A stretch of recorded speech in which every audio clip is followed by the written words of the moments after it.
Hello friends, ओम श्री गणेशाय नमः। ओम नमः शिवाय। आप सभी का स्वागत है आपके अपने यूट्यूब चैनल पर। फ्रेंड्स, आज हम आपको इस वीडियो में बताने जा रहे हैं मनचाहे वर की प्राप्ति के लिए कुंवारी कन्याएं हरतालिका तीज का व्रत किस प्रकार करें और हरतालिका तीज के शुभ मुहूर्त और हरतालिका तीज के दिन किए जाने वाले उपाय और हरतालिका तीज की पौराणिक व्रत कथा के बारे में। फ्रेंड्स, वीडियो शुरू करने से पहले आपसे रिक्वेस्ट है, अगर आप हमारे चैनल पर नए हैं और आपने अभी तक चैनल को सब्सक्राइब नहीं किया है तो प्लीज़ सब्सक्राइब कीजिएगा चैनल को, साथ ही प्रेस कीजिएगा बेल आइकन को, जिससे नए वीडियो से रिलेटेड नोटिफिकेशन आपको तुरंत प्राप्त हो सके। और वीडियो पसंद आने पर वीडियो को लाइक और शेयर जरूर कीजिएगा ताकि सभी भक्तों को इस वीडियो का लाभ प्राप्त हो सके। और कमेंट बॉक्स में ओम नमः शिवाय जरूर लिखिएगा। हरतालिका तीज का व्रत सुहागिन स्त्रियों के लिए बहुत मायने रखता है, लेकिन अच्छे वर की कामना के लिए यह व्रत कुंवारी लड़कियां भी करती है। हरतालिका तीज का व्रत भाद्रपद मास की शुक्ल पक्ष की तृतीय तिथि को मनाया जाता है। इस बार यह तिथि 9 सितंबर 2021 गुरुवार के दिन है। यह व्रत निर्जला रखा जाता है। इस दिन महिलाएं माता पार्वती की पूजा अखंड सौभाग्य और सुख शांति के लिए करती हैं। वहीं कुंवारी लड़कियों के लिए भी यह व्रत बहुत मायने रखता है।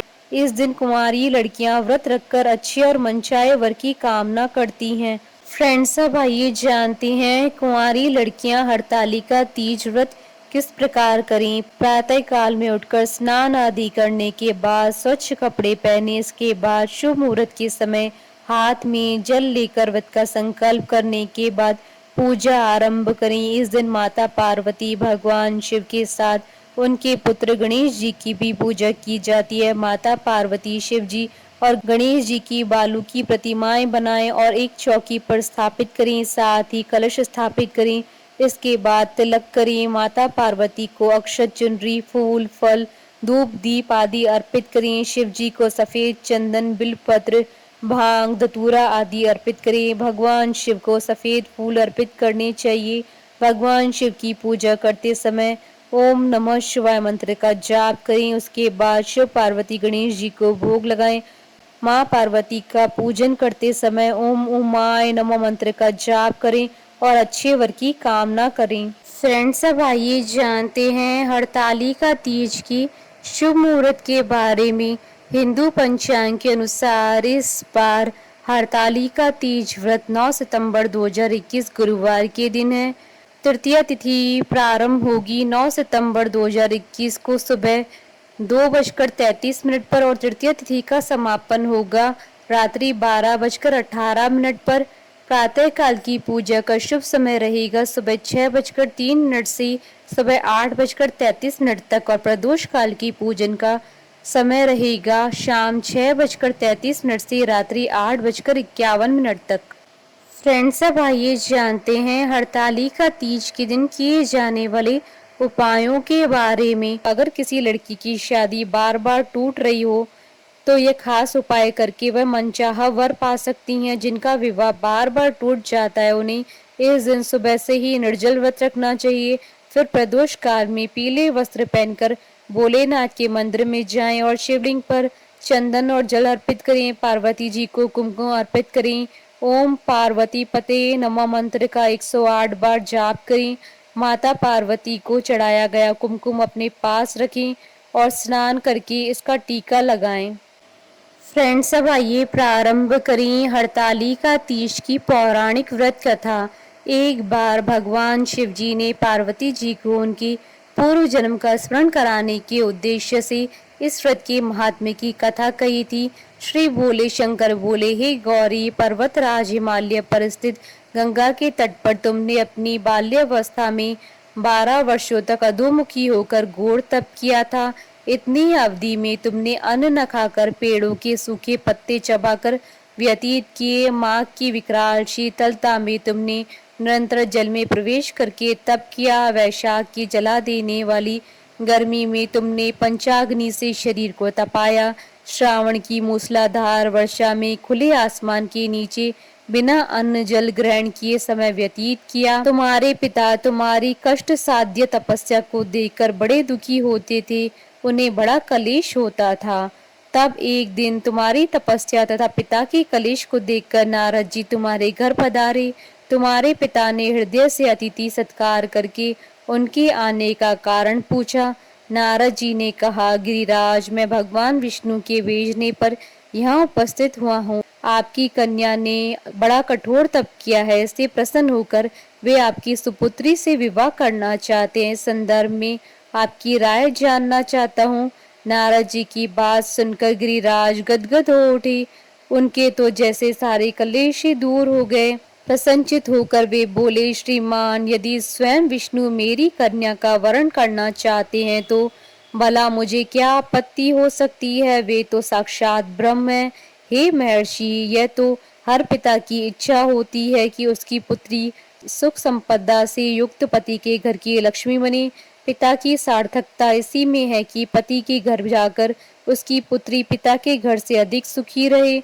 तुम्हारे पिता की स्वीकृति पाकर नारद जी विष्णु जी के पास गए और उनसे तुम्हारे ब्याह के निश्चित होने का समाचार सुनाया। मगर इस विवाह के संबंध की बात जब तुम्हारे कान में पड़ी तो तुम्हारे दुख का ठिकाना ना रहा। तुम्हारी एक सखी ने तुम्हारी इस मानसिक दशा को समझ लिया और उसने तुमसे उस विक्षिप्तता का कारण जानना चाहा। तब तुमने बताया, मैंने सच्चे हृदय से भगवान शिव शंकर का वरण किया है, किंतु मेरे पिता ने मेरा विवाह विष्णु जी के साथ निश्चित कर दिया है। मैं विचित्र धर्म संकट में हूँ, अब क्या करूँ। प्राण छोड़ देने के अतिरिक्त अब कोई भी उपाय शेष नहीं बचा है। तुम्हारी सखी बड़ी ही समझदार और सूझबूझ वाली थी। उसने कहा, सखी, प्राण त्यागने का इसमें कारण ही क्या है। संकट के मौके पर धैर्य से काम लेना चाहिए। नारी के जीवन की सार्थकता इसी में है कि पति रूप में हृदय से जिसे एक बार स्वीकार कर लिया, जीवन पर्यंत उसे ही निर्वाह करे। सच्ची आस्था और एक निष्ठा के समक्ष तो ईश्वर को भी समर्पण करना पड़ता है। मैं तुम्हें घनघोर जंगल में ले चलती हूँ, जो साधना स्थली भी हो और जहाँ तुम्हारे पिता तुम्हें खोज भी ना पाए। वहां तुम साधना में लीन हो जाना। मुझे विश्वास है कि ईश्वर अवश्य ही तुम्हारी सहायता करेंगी। तुमने ऐसा ही किया। तुम्हारे पिता तुम्हें घर न पाकर बड़े दुखी तथा चिंतित हुए। वे सोचने लगे कि तुम जाने कहाँ चली गई। मैं विष्णु जी से उसका विवाह करने का प्रण कर चुका हूँ। यदि भगवान विष्णु बारात लेकर आ गए और कन्या घर पर न हुई तो बड़ा अपमान होगा। मैं तो कहीं मुंह दिखाने के योग्य भी नहीं रहूंगा। यही सब सोचकर गिरिराज ने जोर शोर से तुम्हारी खोज शुरू करवा दी। इधर तुम्हारी खोज होती रही और उधर तुम अपनी सखी के साथ नदी के तट पर एक गुफा में मेरी आराधना में लीन थी। भाद्रपद शुक्ल तृतीया को हस्त नक्षत्र था। उस दिन तुमने रेत के शिवलिंग का निर्माण करके व्रत किया। रात भर मेरी स्तुति के गीत गाकर जागी। तुम्हारी इस कष्ट साध्य तपस्या के प्रभाव से मेरा आसन डोलने लगा। मेरी समाधि टूट गई। मैं तुरंत तुम्हारे समक्ष जा पहुंचा और तुम्हारी तपस्या से प्रसन्न होकर तुमसे वर मांगने के लिए कहा। तब अपनी तपस्या के फलस्वरूप मुझे अपने समक्ष पाकर तुमने कहा, मैं हृदय से आपको पति के रूप में वरण कर चुकी हूँ। यदि आप सचमुच मेरी तपस्या से प्रसन्न होकर आप यहाँ पधारे हैं तो मुझे अपनी अर्धांगिनी के रूप में स्वीकार कर लीजिए।